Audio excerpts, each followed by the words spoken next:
Mga kapatid kong Pilipino, ang una sigurong sasabihin ko is I would like to thank the government, the nation of Laos for hosting you here, giving you the chance for a livelihood and protecting you.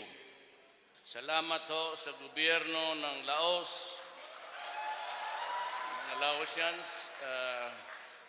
We appreciate deeply yung ginawa ninyong space para sa mga kababayan ko. Nandito po ang kasama ko ang ating Secretary of Foreign Affairs, si Perfecto Yasay. June, can you? And of course, the others are left behind kasi sa protocol, mauna talaga kami. I was only with my aide Bongo, siya yung kasama ko sa sakyan. Ito yung matawagan ninyo anytime. So, may baka, problema sa ating ninyo dito at gusto ninyong umabot sa aking opisina.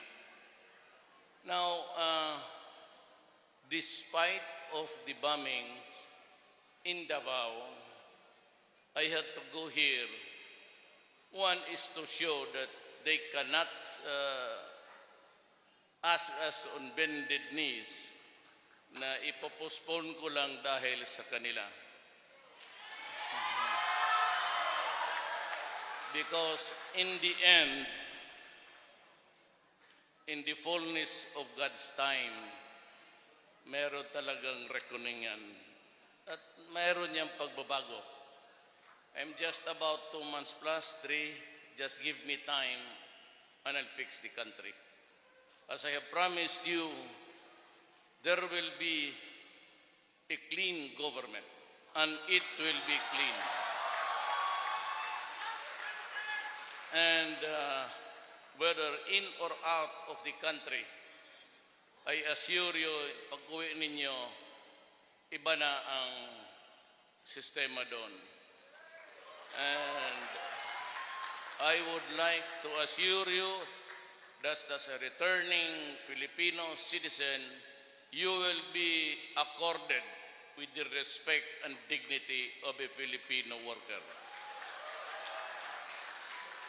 Yan ang unang mawala ho. Talagang ewan ko lang yung hindi naniniwala.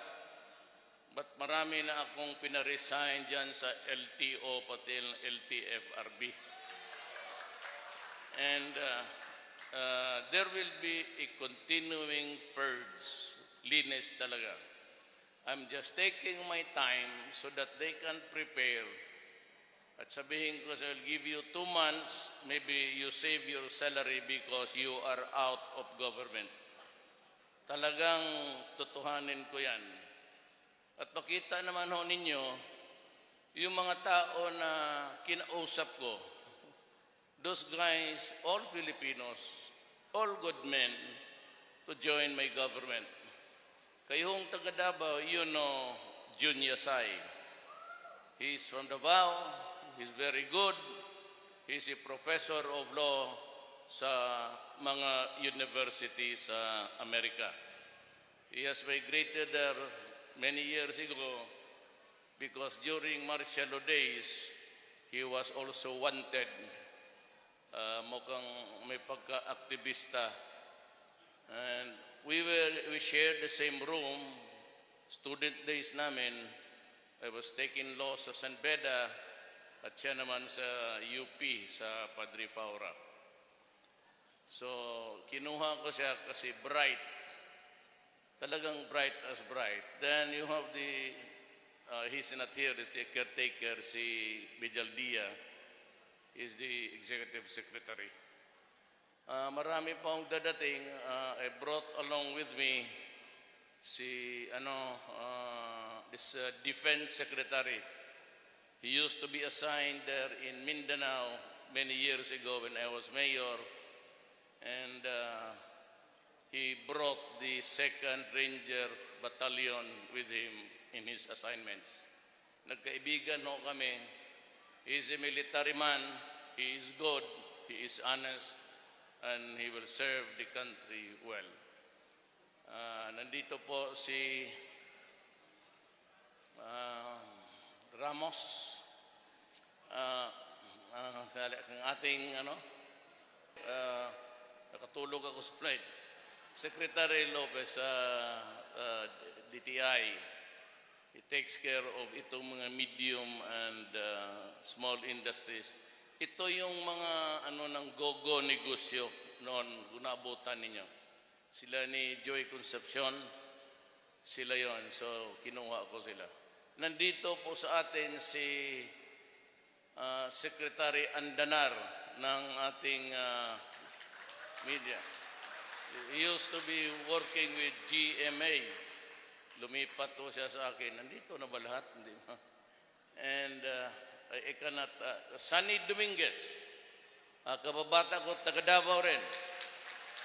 He was the Secretary of Agriculture sa panahon ni Cory Aquino. He was once upon a time the President of PAL, Philippine Airlines. I'm not good, hindi kasi yung opera ko hindi na masyado maganda. I'm old. Si Secretary Esperon, if he served as the National Security Advisor. And sino pa ba? Medyo of course, si Undersecretary sa local government, si General Coy. He was also assigned in Davao once upon a time. And, ang DS, si Judy Tagiwalo. Ayan. Takot ang mga congressman yan kasi pag-awayan. They belong to the left. Yung parang ating perception sa politika, left and right, mga leftist to sila. Kagaya ko noon, once upon a time. Itong gobyerno ko po, niyaya ko lahat. Tawag nila the Communist Party of the Philippines, but they are not actually members. They were just in the socialist dimension nila. So, halo-halo na kami. I'm talking with the in DF, in PA, CPP, at saka ang Moro National Liberation Front, at yung Moro MILF. Ay, si Aisa Sigera sa National Youth Commission. Aisa, where are you? Nakita ko dito kanina. I'm sorry, I cannot memorize you anymore. Excited din kasi ako. But anyway, nandito yung mga cabinet members who would make the difference sa ating trabaho ngayon. We are here to work with the Asean, and next year, tayo na ho ang mag-host. So sila na ang pumunta doon.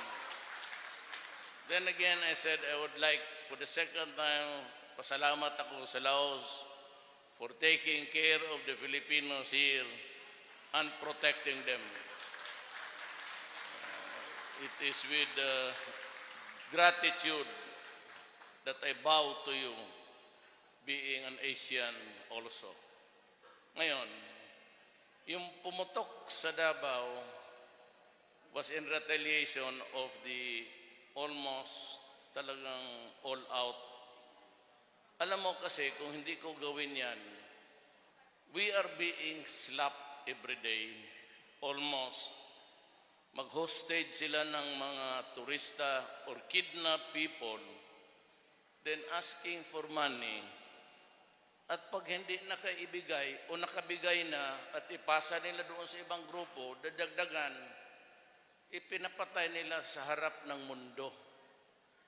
As a country, a sovereign state, I cannot simply allow that. And itong bombing has been going on ever since. Kayong mga taga-Davao, if you would care to remember, we had this problem with them early in the 70s. and they bombed the Catholic Church, the cathedral, twice during Mayor Santos's time and mine, 1989.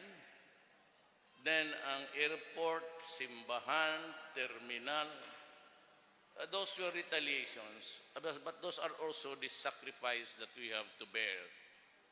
Alam mo, I'm asking you, I am very sad. I share the grief of those who died. But mga collateral na lang yun, ganti. But that will not stop us. Because I cannot go to them and say, please stop, and I am on a bended knee, nakaluhod ako. I carry the burden of a country's sovereign state. And at all costs, I must uphold the dignity and the integrity of our country. Bigyan lang ninyo ako konting panahon. I'm just maybe 2 months, 3 months. Meron na akong alitan dyan sa mga human rights. And of course, alam mo, hindi na naintindihan ang problema. I was the favorite whipping boy ng human rights. Alam ninyo yan. Nung mayor ako, talagang napakaguluho ng bayan, ng siyudad ko. Kaya taga Davao, alam ninyo yan. So I was at the crossroads of deciding whether I will preside over the affairs of the city that is peaceful o mamili ako magulo. So I gave everybody the chance. I talked to the left and PA and the left Davao. But I also, kinausap ko yung mga kriminal, pati drogista, pati lahat na, sinabi ko, umalis kayo sa Davao kasi papatayin ko kayo pag nandito kayo. Ngayon, yung umalis, buhay. Nasa Maynila na, sa Cebu, doon sila sa Ginakaw. And Davao is really peaceful, except for a terroristic activity once in a while. You can go about, pauwi kayo ngayon, and nobody, walang mga kriminal, walang mga hold-upper, drug pusher, medyo halos ubos na. Kunting panahon pa lang para ubusin ko talaga lahat. But let me state my case. They will pay. Magbayad sila. Ilang buhay pinatay nila? 15. Well, give me time. Pagdating ng panahon, talagang pulpugin ko kayong lahat.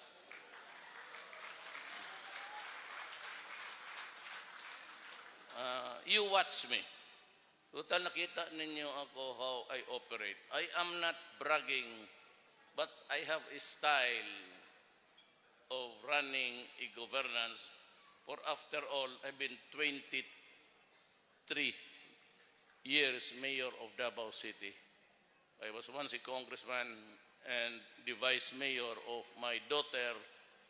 Yung nanuntok, nakita niyo sa, ano yun? Yun ang mayor ngayon. So, banta rin sila dyan. She has a very short fuse. Dalira mo, I don't know, maldita na. Tula ring patawa dyan. So, ganon. But on the other side, except for this rebellion going on, if I will succeed with my talks with the Communist Party of the Philippines, if I am successful by the grace of God with the MI and the MN, and I promise you, I will crush that rebellion. Puputulin ko lahat ang puno dyan to the last. Sila rin nag-umpisa. I'm not bragging. And let it be known to them. Naagaganti rin ako. Hindi ako pwede magpautang ng ganon. Kung ano yung ginagawa mo sa iyong kapwa mo tao, gagawin ko sa iyo yan. Yan ay hindi naintindihan ng ibang bansa na may human rights. Puro daldal ng daldal. Ayaw ko lang pangalanan ng, but you know what country it is. It's ripe with hypocrites. Ako, ginawa mo, magbayad ka. Hindi pwede yung utang-utang na madala lang tayo ng human rights. Ayaw ang utang. Not that. Magbayad ka because dalawang prinsipyo yan sa criminal law. The positivist theory which says that you can rehabilitate a criminal. I dare you to say the contrary. These guys are beyond redemption. Wala na ISIS, kita mo doon sa Middle East. And they even burned 20 young girls for refusing to have sex. Ano? Pag pinaharap mo ako ng ganun, alam mo, kaya kong kumain ng tao. Talagang buksan ko yung katawan mo, bigyan mo ako sukat asin, kakainin kita. Totoo. Pagalitin mo ito talagang sasagad na. Kaya kong kumain ng tao. Bigyan mo lang ako suka asin. Kakainin ko sa harap nila yan. Sabi ko, sa Bisaya, walay sukod sa balos.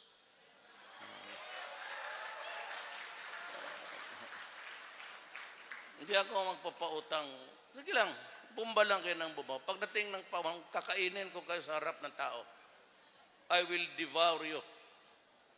And if I have to erase you, gusto ko, sabi ko, pagkatapos, walang makatayo dyan ni isang nyug. Ni isang nyug, walang tatayo dyan. So, ganon yan. And I would also ask for your understanding that we are still in the process of eradicating drugs. Marami nang namatay. Yung iba nasabi pinatay ng polis, totoo yan. Yung iba na-salvage, totoo yan. Pero hindi kami. Huwag magturo sa akin. So sabihin ko na ako, ayaw naman yung maniwala. Maniwala kayo, sabihin ko ako tabi ko, sinisira ninyo ang Pilipino. If I relent, if I stop, if I renege in these commitments, I would have compromised the next generation of Filipinos. Wala tayo. Sira ang ating bayan. At it will continue and continue. If I do not interdict, kung hindi ko parahin ito, ngayon, nobody can. Hindi ako nag-iinsulto. Magtingin ka dyan sa larawan ng politika ng Manila. Sino-sinong nandyan? Sinong pwedeng magpresidente? Gawin mo yan. Kaya nila yan? Kumain ng tao?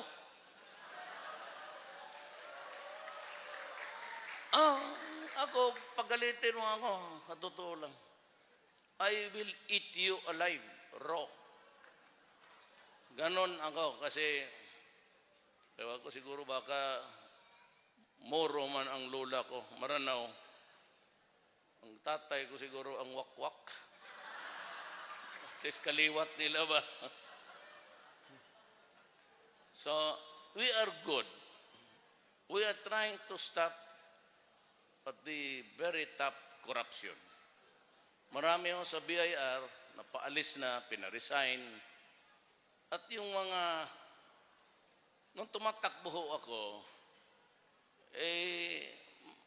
sinabi ko na sa mga generals, mag-resign kayo kasi involved kayo sa drug. Till he's still alive.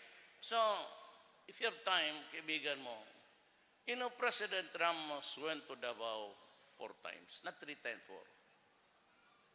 Tapos yung una, wala siyang pinakita. Basta sabi lang niya, you must run because it's about time that Mindanao would have its own president. Yun lang ang usapan, limitado doon. And you can ask him, buhay pa si Ramos eh. The second time he was strongly urging me to run.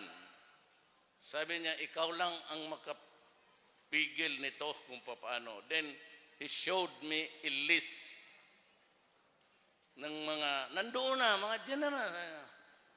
sa droga. Pati yung pulis ganun kakapal. Hindi ko pa binitawan yung iba kasi binabalidate ko pa. Sabi niya, if you do not run, sino ang patakbuhin natin? Sabi, ikaw sir, huwag ako kasi wala akong pera. Pati hindi ako pang big time. Small time lang ako sir. Sabi niya, no, if you keep on refusing, and this country will go to the dogs. Pinakita niya, oh, what can you do with this? So nakita niya, generals, ganon. Hindi man akin yun. Hindi akin, pati yung kay Dilayla, hindi yan akin. Hindi ako ganon, ba't nakita na ba ninyo? Well, at least, performer siya. Yung iba, magtara malang, magharap lang na gano'n. Sa kanya, she's active. Well, nandiyan mo yung video. Third time, ito sabi ko kasi walang pera. Balik siya. Isang tennis bag. Sabi niya, oh, nagsolicit ako ng pera sa mga kaibigan ko. Wala akong pera kasi retired na lang rin ako. Ayan. Nung binuksan namin yung pag-alis niya, 5 million. Pero sabi ko, kanino to sir? Basta halo-halo na yan. So hindi ko malagay nga doon sa election returns kung kanino galing. So anonymous eh. Ayaw niya sabihin. Sabi niya, hindi ko talaga pera yan. So inipit na niya ako. October 16, hindi ako nag-file. Palapit na yung substitution. Talagang inaraw-araw niya ako. So, sabi ko, yeah, sige sir. So, tumakbo ako. Hindi ko naman akalain, wala akong partido. I mean, PDP is a little bit moribund. Yung hindi na gumagalaw. But, wala akong gobernor except for 3 provinces. Yun lang. Wala akong gobernor, wala akong barangay captain sa Luzon, ni wala akong konsehal. And yet, I won by a big majority.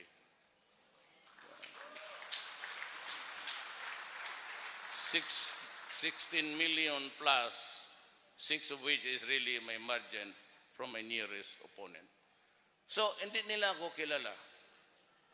Ano ang ibig sabihin ng mensahe na yan? There has to be a message in the result of the election. There is something which the people would want to convey to me to do something about it. So, pagkaalam ko, nung election sabi ko, tapusin ko ang korupsyon, droga, pati itong kasali na yung Abu Sayyaf. So yan, magkuha ka na. Barbaric ng mga sobrang, why do you have to? Bakit? Pinapakita mo mga lalaki dito, tinatakot mo? Lahat naman tayo mamatay. God, pati yan sila. Kaya ang mensahe ko sa Pilipino, huwag kayong matakot mamatay. Ang tao mamamatay talaga. When, Diyos lang ay may kaalam yan. Wala tayong, we do not have that refuge. But by what manner? Well, mamili ka kung anong gusto mong klase ang how it is done. For what reason? Pero when? Well, tayong mga Kristiyanos, I am a Christian. It's a religion of my father.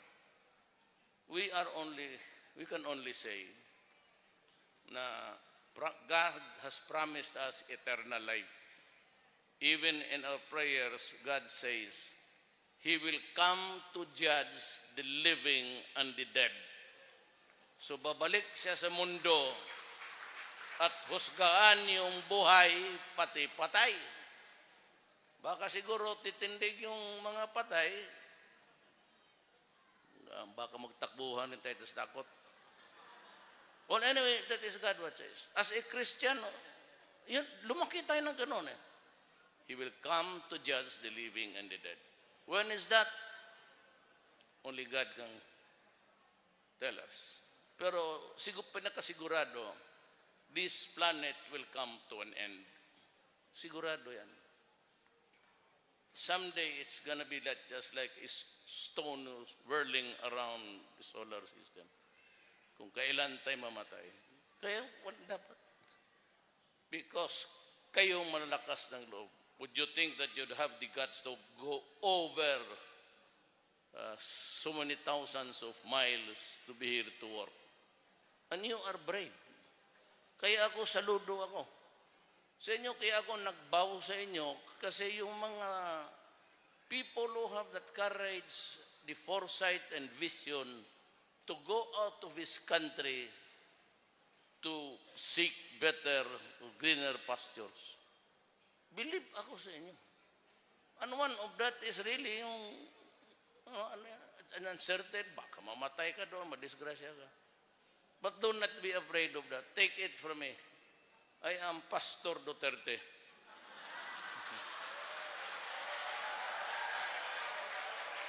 Ang simula ngayon, ang ating reliyon, huwag masyado yan. May pare ba dito? Pare, sige pangasaba. What I don't like really is, yung bang takutin ka, na maliit pa tayo, magpunta tayo ng impyerno, Ano man sunugin ng impyerno na.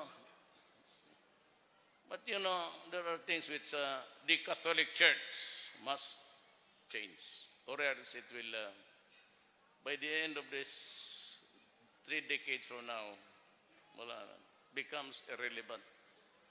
Dito na lang isa bago, Iglesia ni Duterte. Maganda ito. Walang bawal. Inom, sige, inom.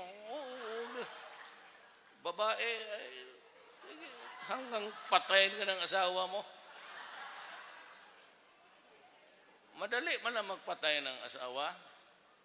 Yung husband ninyo, yung legal, timplahan mo lang.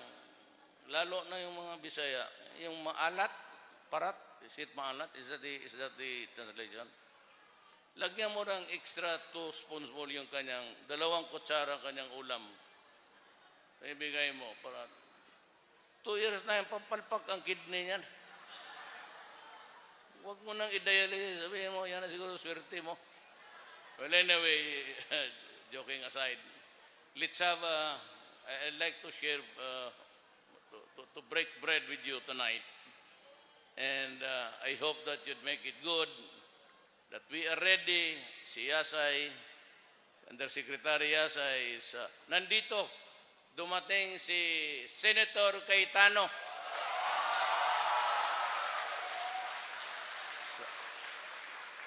Yan, mahusay rin. Sayang, pero anyway, he will still be president. If he aspires for the presidency, I give him my support, and I say it now, and I will say it now. Buti yan sila kay pagharap sila ni Obama. Pareho sila, American. Nanay niya, American naman. At least bago ang presidente, Tisoy. So, hanggang na lang dito ako, kakain na tayo. I said, we are ready. I have the 8888. That's a 24-hour facility where you can call. I'm sorry, nandito pa pala nakita ko si Secretary Doresa and si Secretary Abelia, yung spokesman, si Secretary Defense ng si taga-Cotabato to. Sino pa ba? Ang mga gwapo. Ay, si Secretary Esperon,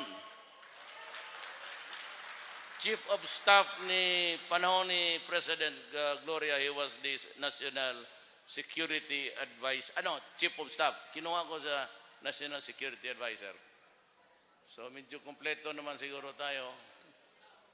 Ang pinaka nasabi ko na ba lahat? Wala ba? Except for Judy and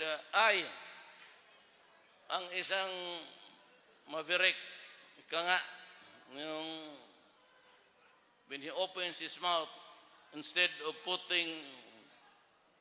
to close a controversy, he lets it be a big issue. Sal Panelo, Bicolano ito.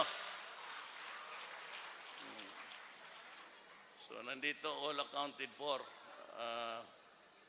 Itong mga ibang staff, hindi ko rin nakikita. Pero may mga kasama kami, mga aid namin.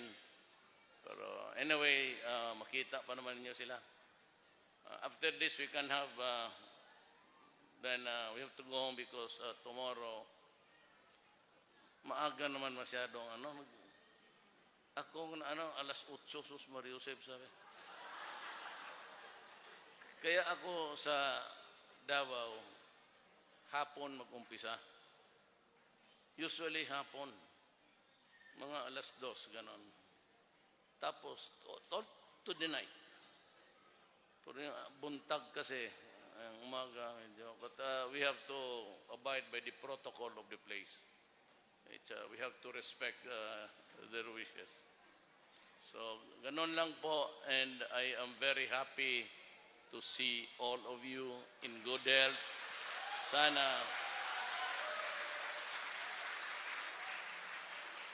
at yung mga dalaga, maraming dalaga dito, wala. Naubusan tayo ng supply. Padala ba tayo dito? May you settle here, and if it's time to get married, you're good here. You're good. Laos is a very good country. It's a very docile. Tsaka para na rin kababayan natin, because we look almost the Asian stock. It's almost the same. So to the President and the Prime Minister and to all the people of Laos, maraming salamat po. Thank you very much. And of course, the others are left behind kasi sa protocol, mauna talaga kami. I was only with my aide Bongo. Siya yung kasama ko sa sakyan. Ito yung matawagan ninyo anytime. So, baka, problema sa ating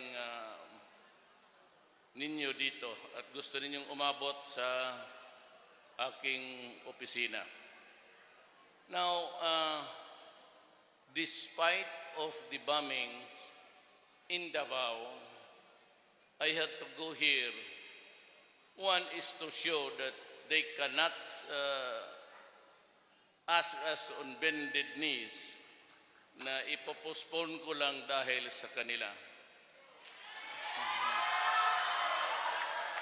Because in the end, in the fullness of God's time, meron talagang reckoning yan. At meron niyang pagbabago. I'm just about 2 months plus, 3. Just give me time and I'll fix the country.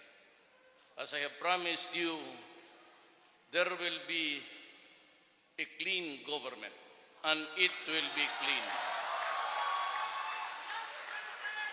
And whether in or out of the country, I assure you, pag-uwi ninyo, iba na ang sistema doon. And I would like to assure you that as a returning Filipino citizen, you will be accorded with the respect and dignity of a Filipino worker. Yan ang unang mawala ho. Talagang ewan ko lang yung hindi naniniwala because during martial days, he was also wanted. Mukhang may pagka-aktivista.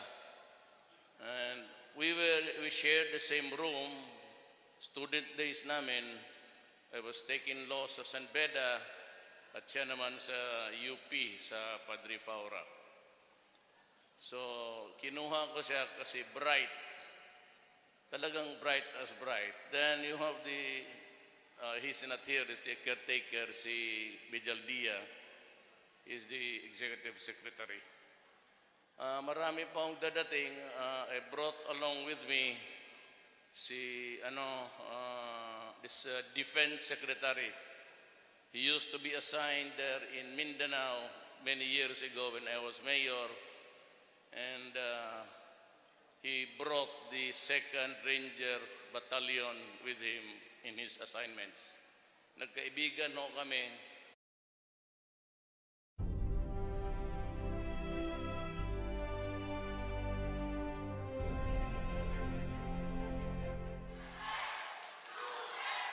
Mga kapatid kong Pilipino, ang una sigurong sasabihin ko is I would like to thank the government, the nation of Laos for hosting you here, giving you the chance for a livelihood and protecting you.